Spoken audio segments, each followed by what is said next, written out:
จงขยันการงานหนักอุตสาห์จงขยันการงานหมั่นอุตสาห์จงนำพาชีวิตดีมีหลักฐานจงอดทนแม้ปัญหามารุกรานหากทานทนย่อมพ้นผ่านมารผจญจงประหยัดอดเปรี้ยวไว้กินหวานคนเงินงานรู้จักใช้ย่อมได้ผลจงซื่อสัตย์จริงใจในกมลกตัญญูรู้คนย่อมพ้นภัยขอถวายความนอบน้อมแด่พระรัตนตรัยมีพระพุทธเจ้าเป็นต้นขอถวายความเคารพพระมหาเถระพระเถรานุเถระเจ้าคณะพระสังฆาธิการทั่วโลกมีพระเดชพระคุณพระธรรมเสนาบดีเจ้าคณะภาค7วัดพระธาตุดอยสุเทพเป็นต้นและขออำนวยพรในท่านผู้ฟังท่านผู้ชมสาธุชนพุทธบริษัททั้งหลายวันนี้รายการพระไตรปิฎกลอยฟ้าก็ลอยมาจากวัดพระธาตุดอยสุเทพออกอากาศทางสถานีวิทยุ5สถานีคือ1สถานีวิทยุพระพุทธศาสนาแห่งชาติและจริยธรรมวัดพระธาตุดอยสุเทพระบบ FM 96 เมกะเฮิรตซ์มีพ่อครูวรรณพนามวงพรหมเป็นผู้อำนวยการอาจารย์พระมหาประสิทธิ์ประสาธิโกเป็นหัวหน้าสถานีและอาตมภาพพระครูปริยัติยานุศาสตร์เป็นผู้บรรยายเหนื่อยพูดหายใจไม่ทัน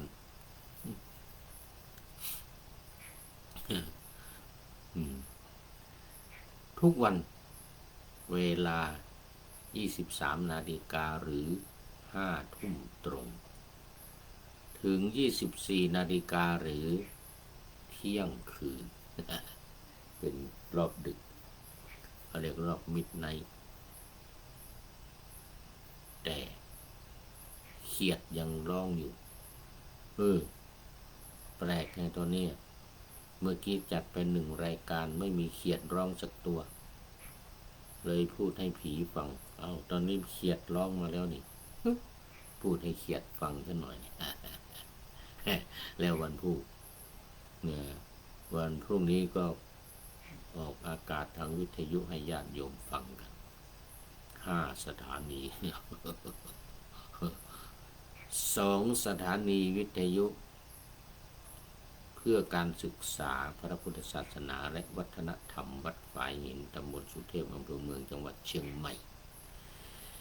มีพระครูสมุวิสุวัตรวรกิจโย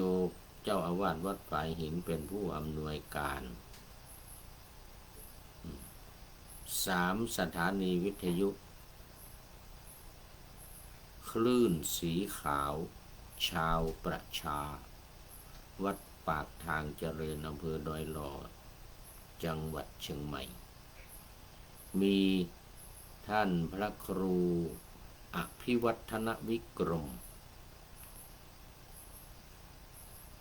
รองเจ้าคณะอำเภอดอยหล่อเจ้าอาวาสวัดปากทางเจริญเป็นผู้อำนวยการ4 สถานีวิทยุชุมชนคณะสงฆ์อำเภอฝางวัดพระพุทธบาทอุดมหรือน้ำบ่อสาวามีพระเดชพระคุณท่านพระครูสุจิตตานุรักษ์หลวงพ่อเจ้าคณะอำเภอฝางเป็นผู้อำนวยการ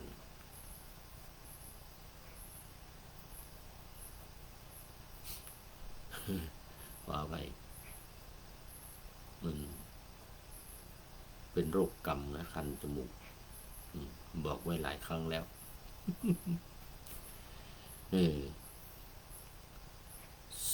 สุดท้ายสถานีที่5 มจรวิทยาลัยสงฆ์นครลำปางมีอาจารย์จิรศักดิ์ปันลำเป็นผู้อำนวยการหายใจเกือบไม่สุด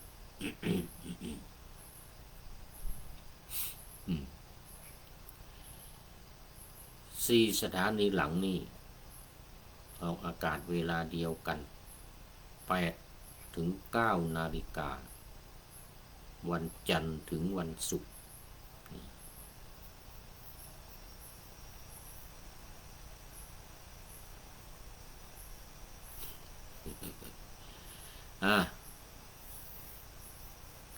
วันนี้ก็บันทึกเสียงล่วงหน้ามา1 วันแต่ค่อนข้างดึกหน่อยตอนนี้ก็จะ4 ทุ่ม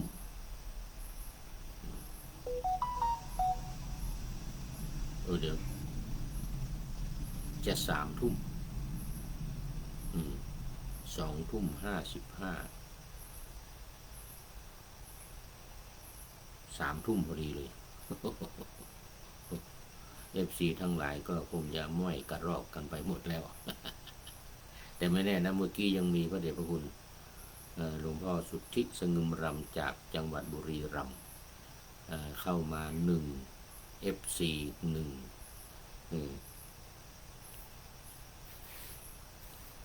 1เอาละมาดูเนื้อหาสาระกันเลยวันนี้ยังอยู่ในเรื่องเดิมมงคลสูตรพระไตรปิฎกเล่มที่25ขุททกนิกายขุททกปาฐะหน้าที่8หน้าที่8ข้อที่เท่าไรหนอแลข้อที่11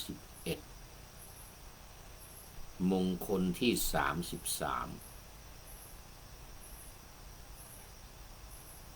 การเห็นอริยสัจก็คืออริยสัจธรรมทั้ง4 ประการตัวนี้สำคัญมากตอนนี้มงคลก้าวขึ้นมาสู่ความยากยิ่งขึ้นยากยิ่งขึ้นสำคัญยิ่งขึ้น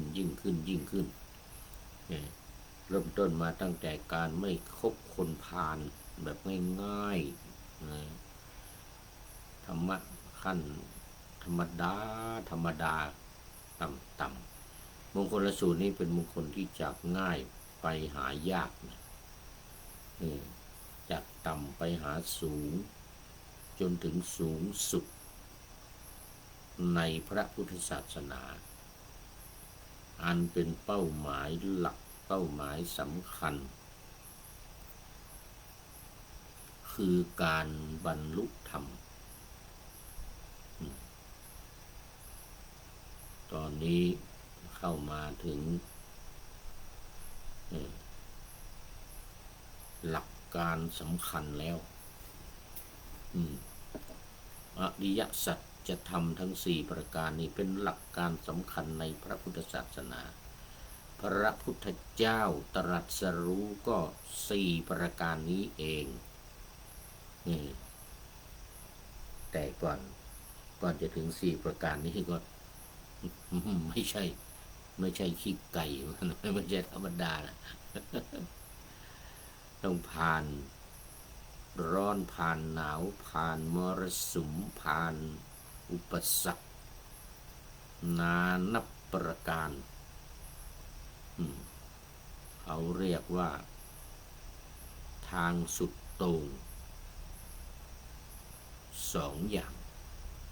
คือสุดโต่งทางด้านการความหย่อนยาน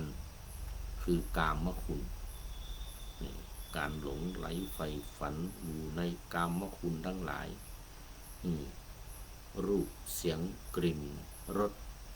และโผฏฐัพพะหรือสิ่งของที่มาถูกต้องกายของเราการ สัมผัสนี่เขาเรียกว่าการสัมผัสความเย็นความร้อนความอ่อนความแข็งต่างๆที่จะมากระทบกับร่างกายของเราสิ่งของทั้งหลายที่มากระทบกายของเรานี่แหละที่ว่ามันมีความสำคัญมีส่วนสำคัญพระพุทธเจ้าตรัสรู้ผ่านอุปสรรคการบำเพ็ญตบะบำเพ็ญเพียรอะไรตามลัทธิพราหมณ์ลัทธิสมัยนั้น6 ปีจนผอมล้มลงไม่รู้สึกตัวจนเด็กเลี้ยงวัวนี่นะเอานมมาหยอดใส่ปากเข้าไปฟื้นขึ้นมานะเรียกว่าผ่านร้อนผ่านหนาวมาไม่รู้กี่ฝนกี่แดด6 ปีนะในหมายถึงชาตินี้นะแต่ชาติก่อนๆที่ผ่านมาโน้นโอ้โหอยากให้พูด20 อสงไขยแสนกับอีกต่างหาก1 กับนี่120 ปีนะ120 ปีไปคูณ100,000ดูนี่คูณ100,000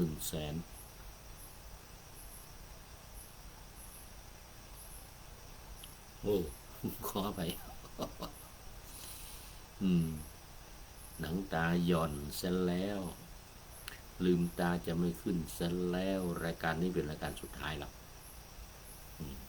แต่ไม่แน่นะถ้ามัน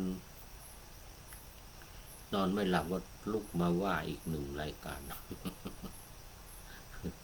เพราะวันพรุ่งนี้เป็นวันอังคารเนี่ยมันมีแค่3 รายการ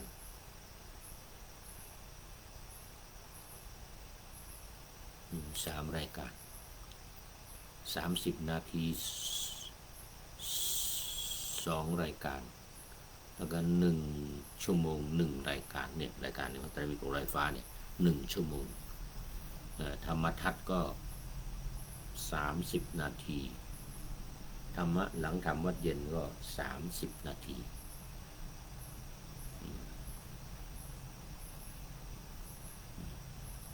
30 นาที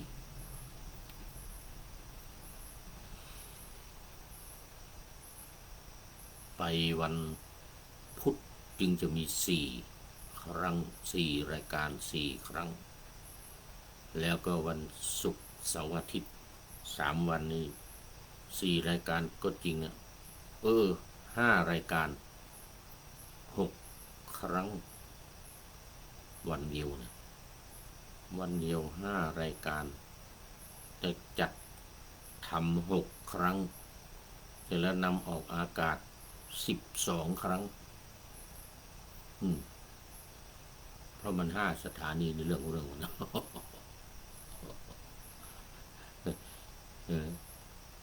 ไตรปิฎกลอยฟ้านี่กันรายการเดียว5 สถานีก็5 ครั้งแล้วแล้วก็อีก4 รายการอีก4 รายการละ1 ครั้ง3 รายการแล้วก็อีก1 รายการนั้น2 ครั้งทำ2 ครั้งเลยออก2 ครั้งทำ2 ครั้งเพราะเวลาไม่เท่ากันนาวาวังทองนี่ทำ2 ครั้งครั้งละ30 นาที1แล้วก็1 ชั่วโมง11 ชั่วโมงนี่ออก2 สถานี1 ชั่วโมงนี่นะออก2 สถานีวัดพระธาตุดอยสุเทพกับวัดฝายหินอะไรอันนี้2อันนี้2 บวก5 สถานีเมื่อกี้เป็น7แล้วแล้วมันออกตอนเช้าอีก1เป็น8 แค่30 นาทีนาวาวังทองเนี่ย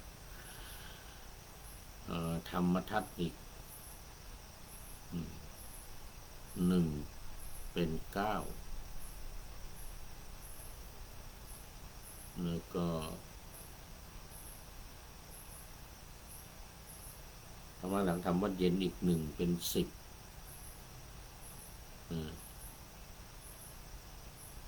ธรรมะวันพระชนะมารธรรมะรายการธรรมะประจำวันพระ9 นาฬิกาถึง10 นาฬิกาสถานีเดียววัดพระธาตุดอยสุเทพ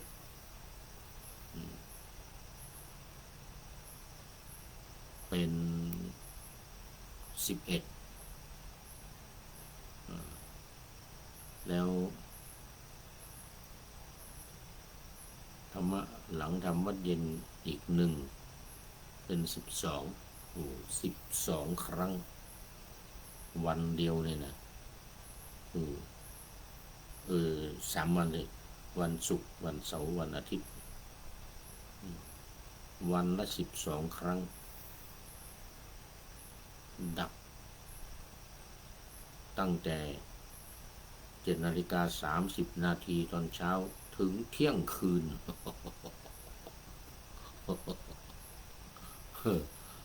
ถึงเที่ยงคืน12 ครั้งเลย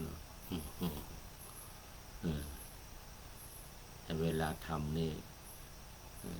ทำ6 ครั้งเนี่ยอย่างตอนนี้นี่ตอนนี้ก็ทำ1 ครั้งแต่ว่ามันเป็นวันจันทร์อังคารพฤหัส3 วันนี่แหละ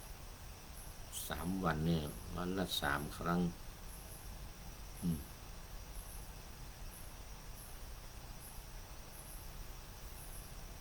3 ครั้งวันพุธ4 ครั้งศุกร์เสาร์อาทิตย์ทำ5 ครั้งแล้ววันไหนมันตรงกับวันพระก็เพิ่มรายการธรรมะวันพระชนะมารนี่พระชนะมารนี่นะ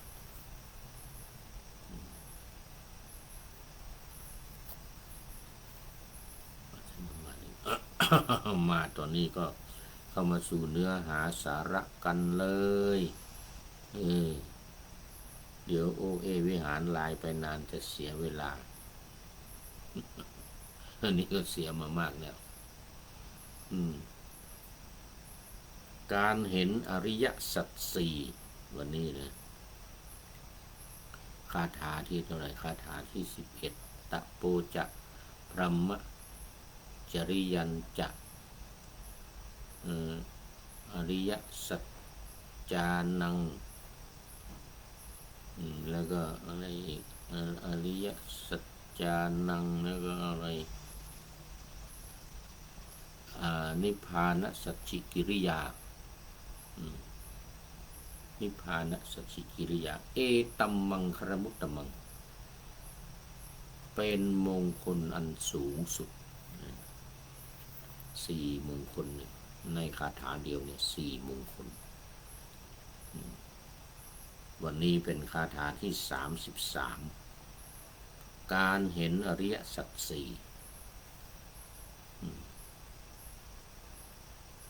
อริยสัจจานะทัศนังอริยสัจจานะทัศนัง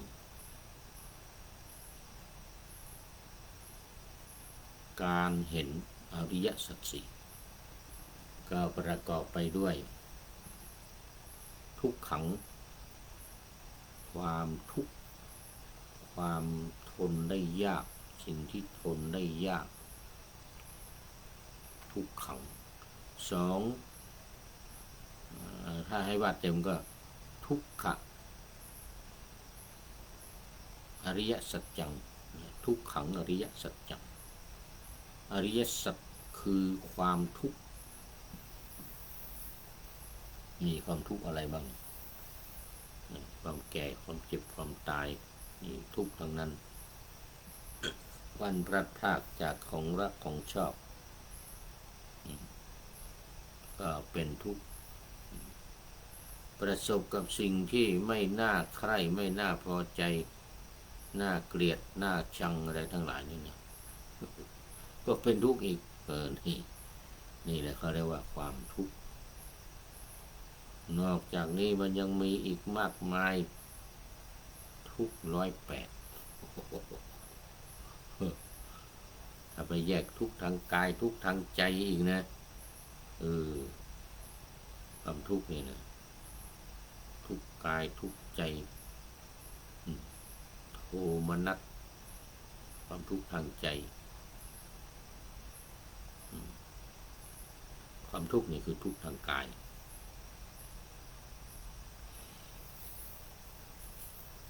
มันเป็นทุกข์ทั้งนั้น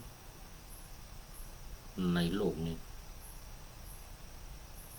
สุขมันอยู่ไหนอะสุขมันอยู่ที่ทุกข์น้อยลงสุขก็มากขึ้นทุกข์หมดสุขก็เต็มที่มันมาคู่กันอันไหนมีอันหนึ่งอีกอันหนึ่งมีอันหนึ่งก็ต้องไม่มีอันหนึ่งไม่มีอันหนึ่งก็ต้องมีอย่างนี้เรื่องมันนะหรือมีเท่ากันสุขบ้างทุกข์บ้างคละเคล้ากันไปในสภาวะที่ยังไม่ได้บรรลุถึงขั้นอรหันต์นี่นะก็คละเคล้ากันไปทั้งสุขทั้งทุกข์แต่ถ้าปรินิพพานหมดเลยมีแต่สุขอย่างเดียวมีแต่สุขอย่างเดียวไม่มีทุกข์แล้วนี่เขาเรียกว่าข้อที่หนึ่งอริยสัจธรรมข้อที่หนึ่งที่พระพุทธเจ้าทรงค้นพบแล้วได้ตรัสรู้เป็นพระอนุตตรสัมมาสัมโพธิญาณคือความทุกข์เรียกว่าทุกขังหน้าที่ของมันคือต้องรู้เรียกปริญญาหน้าที่ของเราทั้งหลายเนี่ยต้องรู้มันว่าเนี่ยมันเป็นทุกข์นะทุกข์เกิดขึ้นทุกข์ตั้งอยู่ทุกข์ดับไปอันนี้ในธรรมนิยามในหลักการธรรมนิยามทุกข์เท่านั้นเกิดขึ้นทุกข์เท่านั้นตั้งอยู่ทุกข์เท่านั้นดับไปมันไม่ยั่งยืนไม่คงทนมันเกิดขึ้นแล้วก็ตั้งอยู่ขณะที่ตั้งอยู่แล้วก็มีการเปลี่ยนแปลงนะเปลี่ยนแปลงตาหูจมูกนี่นะมีการเปลี่ยนแปลงฟันก็มีการเปลี่ยนแปลงอย่างตัวนี้ของผู้พูดนี่กำลังโยกสองเล่มข้างหน้านี่นะโยกมากเลยตัวนี้ปวดด้วยทางขวานี่นะครับเล่มหน้าด้านขวานี่โอ้โหปวดมากเล่มด้านหน้าข้างซ้ายนี่โยกแต่ไม่ปวดเจ็บนิดเจ็บนิดหลวงพ่ออาจารย์พระมหาสุนทรแนะนำให้ไปถอนมาไม่เอาเลยต้องให้มันหลุดเอง มันเป็นไปตามธรรมชาติของมันตั้งอยู่ก็มันก็เปลี่ยนแปลงไปแต่มันจะดับก็คือมันจะหลุดปล่อยให้มันหลุดเองวันนี้ก็ปล่อยมันโยกกัดอะไรไม่ได้ข้างหน้านี่นะกัดอะไรไม่ได้มันเจ็บต้องใช้ข้างนี้เวลาเคี้ยวอาหารเวลากินอะไรเนี่ยแล้วมันกัดตรงข้างหน้านี่ไม่ได้แล้วเจ็บคิดว่าคงไม่นานมันจะหลุดต้องปล่อยมันหลุดเองพอมันหลุดแล้วจึงค่อยไปหาฟันปลอมมาใส่ค่อยไปหาหมอค่อยไปหาหมอฟันหลวงพ่อสุนทรแนะนำไว้แล้วที่ข้างวัดสวนดอกว่านะ ฝีมือดีมากเลยนะจองไว้แล้วเพราะมันหลุดแล้วจึงจะค่อยไปทำไอ้นี่นะมันเป็นทุกข์คือมันทนได้ยากคำว่าทุกข์ในแปลว่าสิ่งนี้มันไม่ทนมันทนได้ยากแล้วก็มันไม่แน่นอนเดี๋ยวก็เจ็บเดี๋ยวก็ปวดอันนี้ถ้ามันอยู่ธรรมดาบางทีก็ไม่ปวดถ้าไปถูกใส่มันหรือว่าลิ้นไปดุนเข้าไปใส่มันอย่างเงี้ยหรือกินอาหารอะไรไปกระทบกระทั่งมันปวดขึ้นมาทันทีทันใดนี่คือสภาพข้อที่หนึ่งของอริยสัจธรรมทั้งสี่ประการคือหนึ่งเนี่ยทุกข์จำไว้เลยทุกขังอริยสัจจังอริยสัจความจริงอันประเสริฐ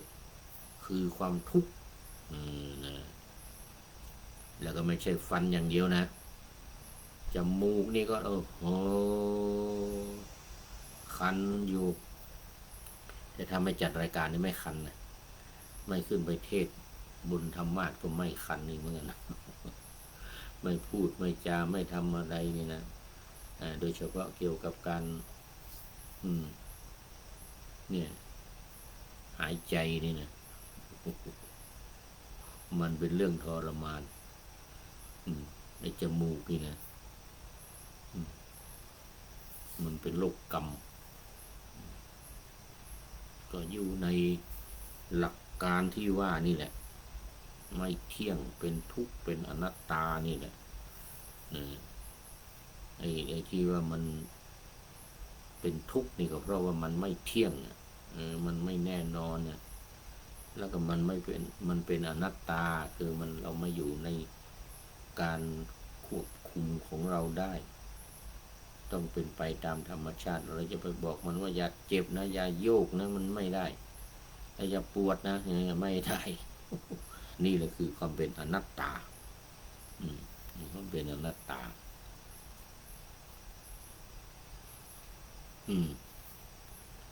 ข้อที่สองทุกขังทุกขสมุทัยโยอริยสัจจังทุกขสมุทัยโยอริยสัจจังคืออริยสัจคือต้นเหตุของความทุกข์สาเหตุของความทุกข์ได้แก่ตัณหาสามอย่างนี้ว่าบ่อยๆว่าทุกวันโอ้มาแล้วอาทิกัลยาณธรรมโมนี่เกือบ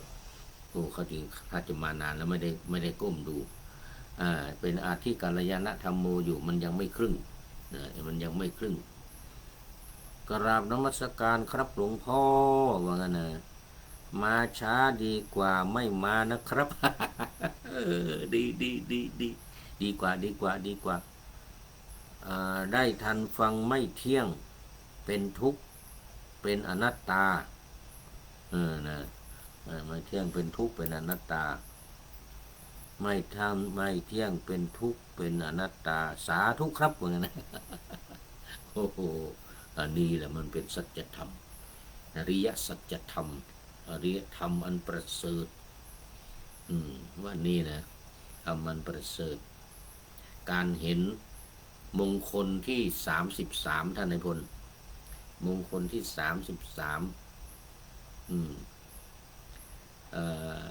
การเห็นอริยสัจธรรมซึ่งจะทำให้ตรัสรู้บรรลุธรรมโดยเฉพาะตรัสรู้เป็นพระพุทธเจ้าเป็นพระอรหันต์นี่ท่านนายพลรู้ดี โอ้อาทิยังเป็นอาทิกัลยาณธรรมโมอยู่มาช้าดีกว่าไม่มาเหมือนโอ้แน่นอนคตินี้มีมานานแล้ว ดีไม่ดีก็ดีกว่ามาไวอีกนะดีกว่ามาเร็วอีกมงคลที่33การเห็นอริยสัจ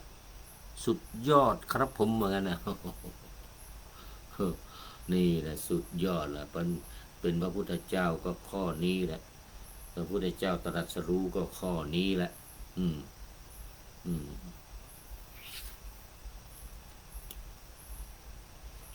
ทุกขสมุทัยสมุทัยโยทุกขสมุทัยโยอริยสัจจังสาเหตุของความทุกข์นี่นะคือตัณหา3 อย่างกามตัณหาภวตัณหาและวิภวตัณหา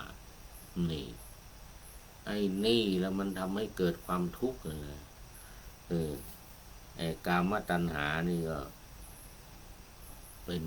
ความทุกข์ไปอีกอย่างหนึ่งวิเดี๋ยวภวตัณหานี่โอ้โหปัจจุบันนี่นะยิงกันสนั่นหวั่นไหวที่ตะวันออกกลางที่ยูเครนที่ยุโรปที่ตะวันออกกลางนี่นะแล้วไอ้ที่ข้างบ้านเรานี่นะอะไรกัมพูชานี่นะถึงขังหนึ่งนั่งกันอยู่นี่นะมันก็เรื่องวิภวะเรื่องภวะตัณหานี่แหละเรื่องพบเรื่องที่อยู่อาศัยที่ดินก็ปูดบ้างตาควายตาทมอะไรทั้งหลายเขาว่าวิหารเป็นปัญหากันมานานเนกาเลจนถึงปัจจุบันนี่นะยิงกันอยู่ตุมตามนี่นะโอ้มันภาวะตัณหานี่แหละอิสราเอลก็นี่เข้ามายึดที่ดินเขานี่ก็ภาวะตัณหาท่านในบนอิสราเอลนี่นะสหรัฐจะมาเอาน้ำมันจะมาเอาอะไรเกาะครากเนี่ยนะเป็นภาวะตัณหานี่นะอิสราเอลกับสหรัฐนี่นะอิหร่านว่าพวกนี้เป็นโจรว่างั้นนะเป็นซาตานว่าสหรัฐเป็นซาตานอิหร่านว่าอิหร่านถูกคว่ำบาตรมา47 ปีพวกซาตานทั้งหลายนี่แหละว่างั้นนะมาไปปล้นเวเนซุเอลาเอาน้ำมันไปได้เข้ามาอิหร่านนึกว่าจะหมูว่างั้นนะอิหร่านไม่ยอมว่างั้นนะเห็นน้ำมันนี่ก็พบนะถือว่าเป็นพบนะนี่แหละเป็นตัวปัญหาละภาวะตัณหานี่นะความอยากความใคร่ในภพตำแหน่งแห่งหนทั้งหลายนะตำแหน่งแห่งหนทั้งหลายประธานาธิบดีอย่างนี้นายกรัฐมนตรีอย่างนี้หรือแม้แต่สมณศักดิ์ของพระนี่ทุกวันนี่วันนี้ท่านเจ้าพระคุณสมเด็จพระสังฆราชท่านนายพลคงเห็นละเรื่องอุเบกขาเนี่ยนะท่านเจ้าพระคุณสมเด็จพระพุทธโฆษาจารย์หลวงพ่อประยุทธ์โตนี่เน้นมานานแล้วเรื่องอุเบกขาเนี่ยนะว่าไม่ใช่วางเฉยไม่ใช่ไม่รู้ไม่ซีไม่ขี้ไม่ตดนั่นในบนอุเบกขาเนี่ยนะเขายกย่องให้พระผู้ดูแลคนบวชใหม่ว่าอุปัชฌาย์นี่นะก็คืออุเบกขานี่แหละแปลว่าเข้าไปใกล้นะเข้าไปดูใกล้นะอุปะแปลว่าเข้าไปใกล้เข้าใกล้แล้วก็ อิกขะแปลว่าเห็นแปลว่าดูแลดูแลอิกขะแปลว่าดูบวกกับอุปะเอาสระอุเป็นสระเอก็เป็นอุเบกขะก็เลยกลายเป็นอุเบกขาในภาษาไทยไม่ใช่อยู่เฉยๆนะโอ้ดูแลพระบวชใหม่5 ปีนะต้องอยู่ในความดูแลของพระอุปัชฌาย์5 ปีจึงจะพ้นนิสัยนะจึงจะออกไปที่อยู่ที่อื่นได้นะนี่แหละอุปะนะเข้าไปใกล้นะเข้าไปใกล้ดูใกล้ๆอย่าให้ผิดพลาดอย่าให้ทำความผิดมีความผิดรีบบอกรีบแจ้งแก้ไขทันทีเป็นหน้าที่ของพระอุปัชฌาย์หน้าที่ของอุเบกขานี่หน้าที่ของอุเบกขานี่นะเรื่องมันนะ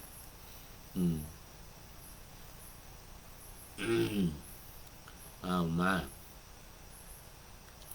ข้อที่ 2สมุทัยะทุกขะสมุทัยโย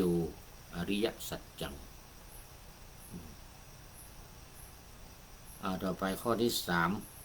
3ทุกขนิโรโธอริยสัจจังความดับความจริงอันประเสริฐคือการดับความทุกข์การดับความทุกข์จะดับได้ยังไงก็ดับที่ต้นเหตุหรือสาเหตุของมันเยธัมมาเหตุปปวาเตสังเหตุงตถาคโตเนี่ยครับภาษาพระอัสสชิ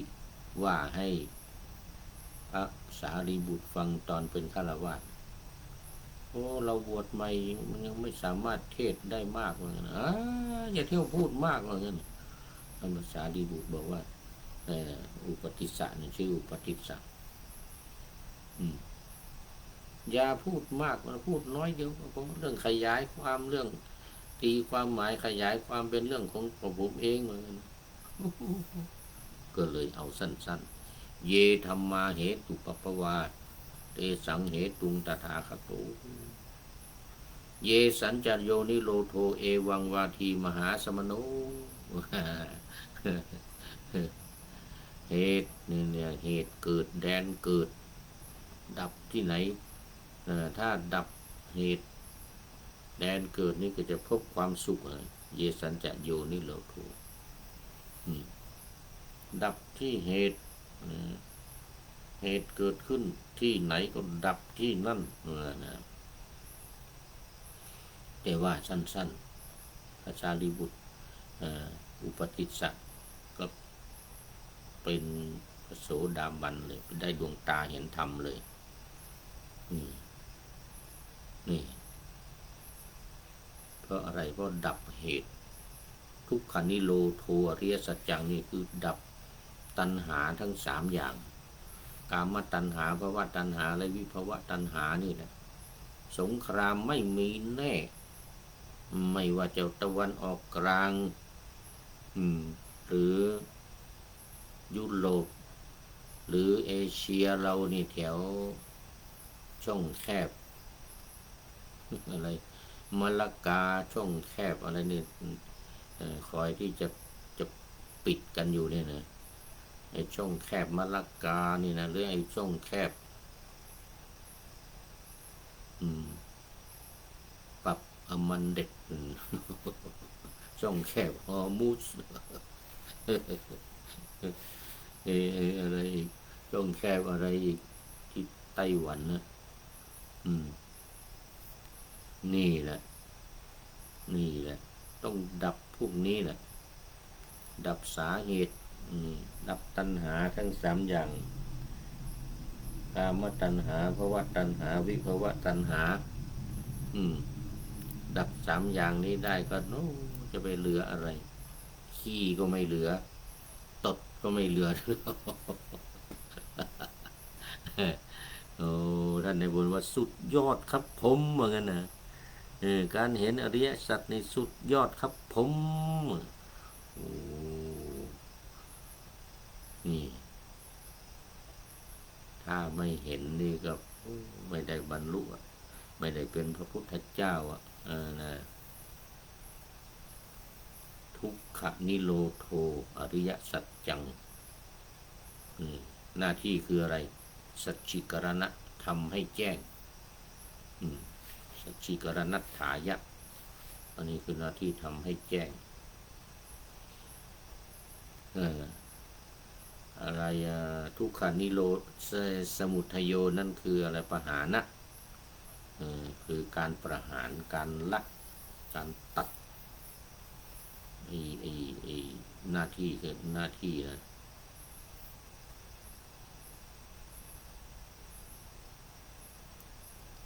โอ้ขอไป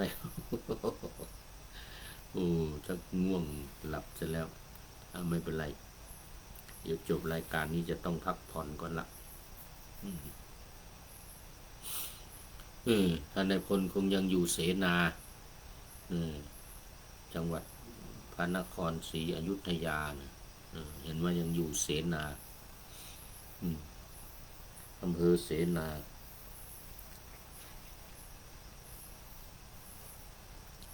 เสนาสาธุการว่านะว่าเมื่อวันก่อนท่านเจ้าคุณยอดกตัญญูเนี่ยวัดสามกอโอ้สุดยอดเลยท่านเจ้าคุณเราเนี่ยนะวัดสามกอเนี่ยท่านนายพลนเรศจิตลักษณ์นี่ก็บวชเป็นสามเณรที่วัดสามกอนี่แหละสมัยเป็นสามเณรเสร็จแล้วก็ไปอยู่วัดชนะสงครามนี่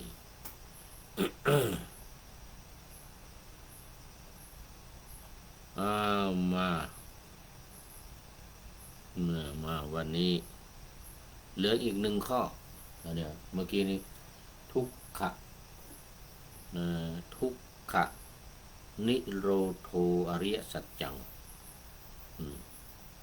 โยตัสสาเยวะตัณหายะอเสสะวิราคะนิโรโธเนี่ยนะในวัตรใน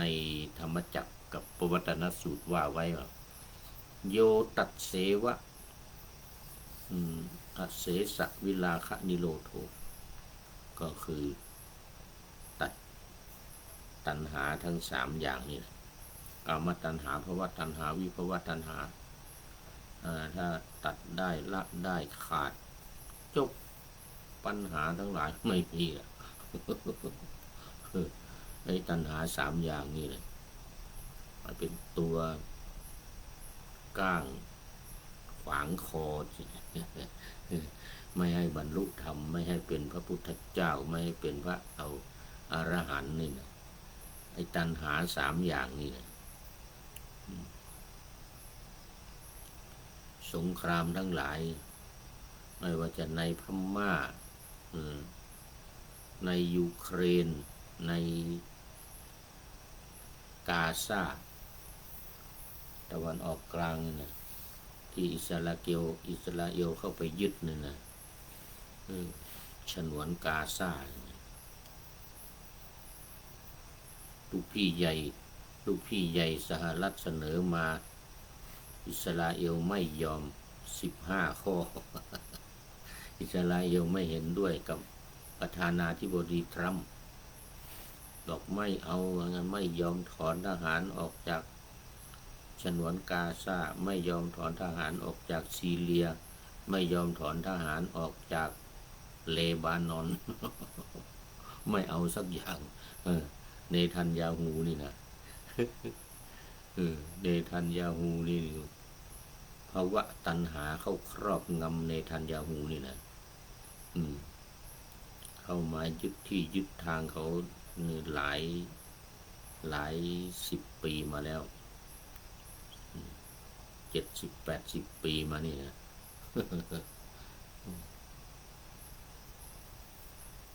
แล้วก็จะเป็นใหญ่ในตะวันออกกลางนั้นมามี อิหร่านขวางอยู่เพราะนั้นต้องทำลายอิหร่านให้หมดเหมือนกันนะตัวเองจะได้เป็นใหญ่เกรดอิสราเอล เหมือนกับเกรดอเมริกานะเกรดอิสราเอลจะมีได้ต้องไม่มีอิหร่านคอยเป็นก้างขวางคอ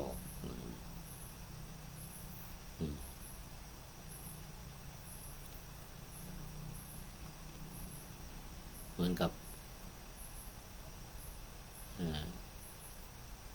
อิหร่านเดี๋ยวอิสราเอลว่าพระเจ้าให้อิสราเอลมาเกิดแต่ทำไมต้องให้อิหร่านมาเกิดด้วย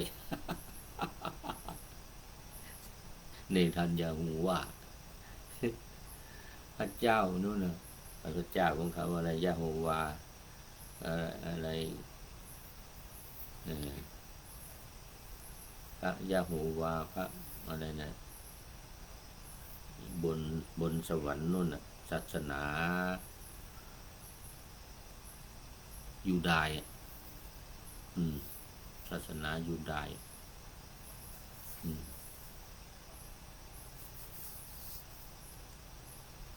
ให้อิสราเอลมาเกิดแต่ทำไมต้องให้อิหร่านมาเกิดด้วยว่างั้น เหมือนกวนอูว่าโอ้สวรรค์ให้กวนอูมาเกิดแต่ทำไมต้องให้ขงเบ้งมาเกิดด้วยว่างั้น แค้นใจ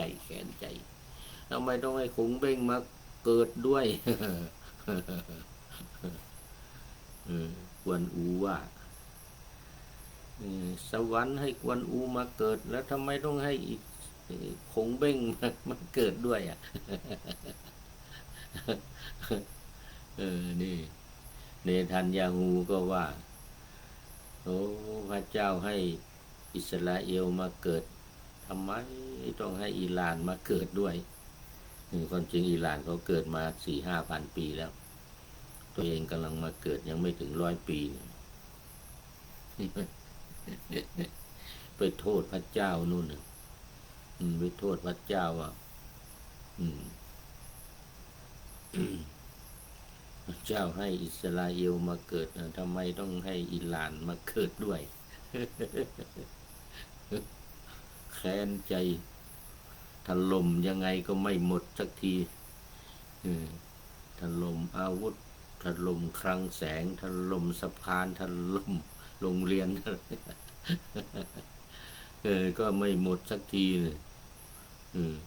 ถล่มกองทหารของอิหร่านก็ไม่หมดสักทีจนประธานาธิบดีทรัมป์เสนอมาให้หยุด อิหร่านไม่เอาเดี๋ยวอิสราเอลไม่เ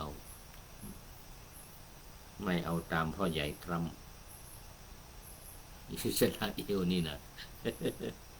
ไม่เอาตามพ่อใหญ่ทรัมป์เพราะว่าตัวเองมีภาวะตัณหา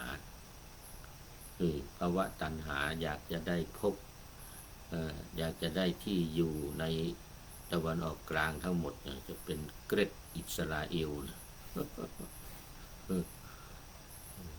ตัวเองมีระเบิดนิวเคลียร์แล้วแต่จะไม่ให้อิหร่านมีอิหร่านก็กลัวจะโดนอิสราเอลจะเอาระเบิดนิวเคลียร์ไปถล่มก็เลยสร้างนิวเคลียร์เพื่อสันติภาพว่าไงนะสร้างนิวเคลียร์เพื่อป้องปราม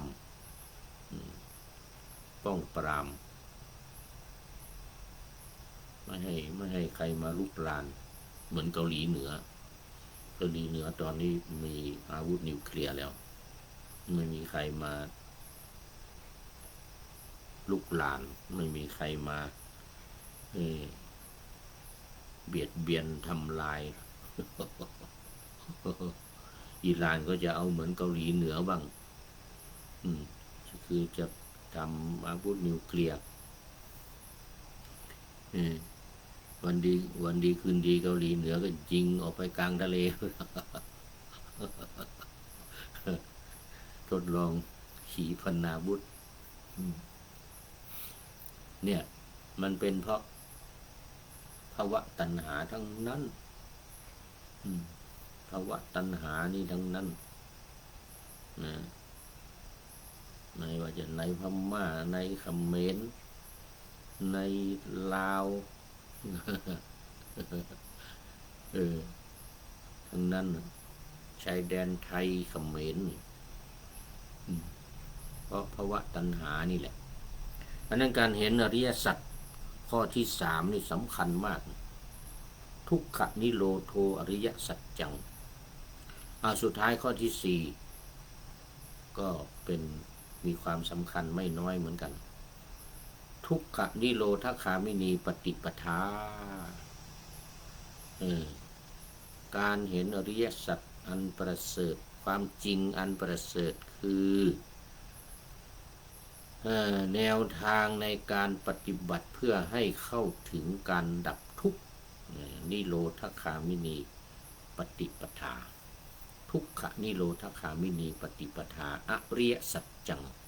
ข้อสุดท้ายแล้วข้อที่4ถ้าไม่มีข้อที่4นี่ข้อที่3ก็ไม่มีอีกนะนี่เรื่องมันนะถ้าไม่มีแนวทางในการปฏิบัตินี่นะหนทางทั้ง8เส้นนี้ไม่มีนะทุกขานิโรโธก็อย่าหวังไม่มีสัมมาทิฏฐิเป็นต้นสัมมาสมาธิเป็นที่สุดเป็นหัวใจสำคัญเป็นหนทางสายเอกมรรคมีองค์8ประการนี้เป็นหนทางสายเอกในการที่จะเข้าไปดับความทุกข์ข้อที่1ไปดับความทุกข์ข้อที่1ได้ก็แนวทางในการปฏิบัตินี่แหละสัมมาทิฏฐิต้องมีความเห็นชอบก่อน เป็นสายเป็นปัญญาสัมมาสังกัปปะดำริชอบดำริออกจากกามสัมมาทิฏฐิเห็นชอบนี่ก็คือเห็นอริยสัจสี่นี่แหละนี่เรื่องมันวนไปวนมากันอยู่นี่แหละเหมือนงูกินหางเนี่ยเหมือนงูกินหางมรรค4ก็อยู่ในอริยสัจ4ข้อที่4แล้วข้อที่4นี่ก็เป็นแนวทางเป็นหนทางสัมมาทิฏฐิให้มีความเห็นชอบคือเห็นอริยสัจ4นี่เองนี่แหละมันมีความสำคัญขนาดหนักอย่างนี้แหละมงคลที่33นี่นะท่านนายพลจึงบอกว่าโอ้สุดยอดแล้วตอนนี้ม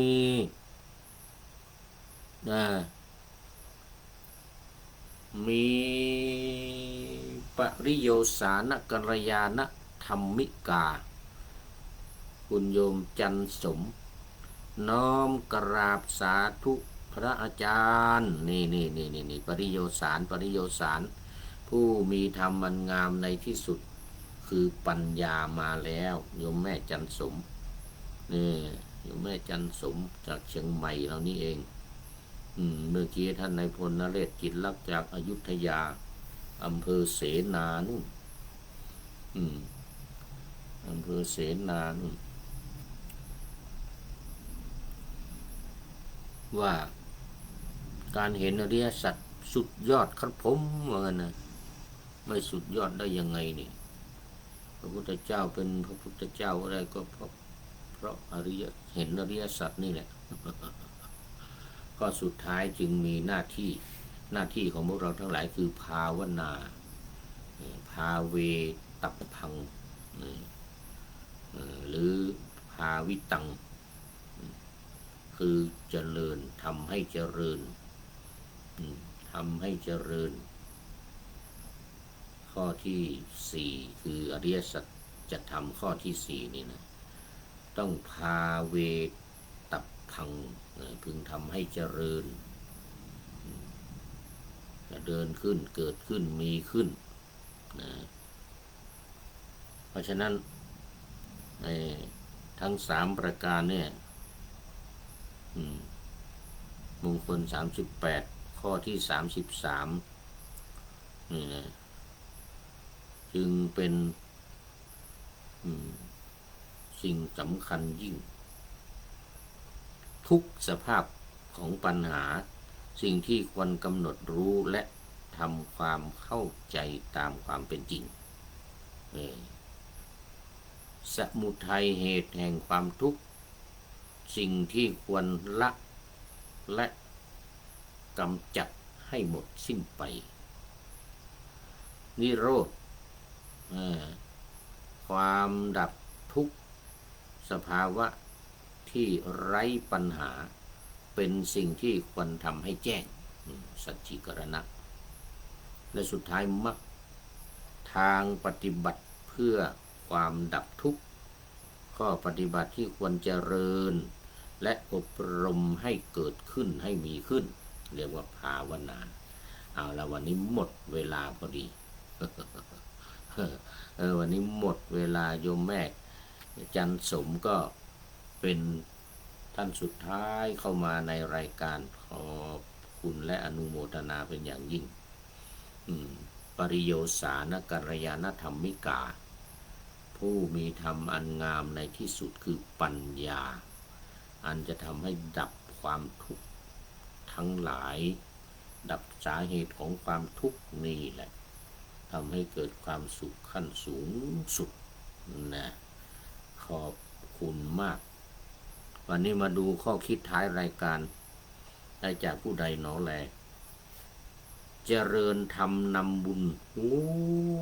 นี่ผู้ใช้นามปากกาว่าเจริญธรรมนำบุญนี่ไม่ใช่ธรรมดาปรริยนธรรม8ประโยคท่านนายพลท่านอาจารย์พระมหาจิตตการพระมหาจิตตการปรริยนธรรม8ประโยคจากวัดสุทัศน์เทพวรารามตอนนี้ไปเป็นเจ้าคณะอำเภอภูซางจังหวัดพะเยาปรริยนธรรม8ประโยคท่านอาจารย์พระมหาจิตตการ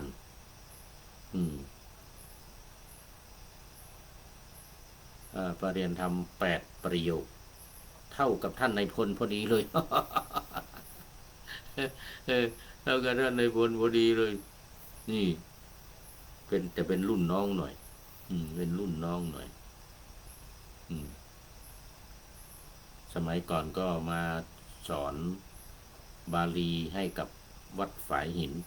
สำนักเรียนวัดฝายหินที่เชียงใหม่นี่นะท่านอาจารย์พระมหาจิตตการนี้ก็มาจากวัดสุทัศน์เทพวรารามมาเรียนปริญญาโทที่มหาวิทยาลัยเชียงใหม่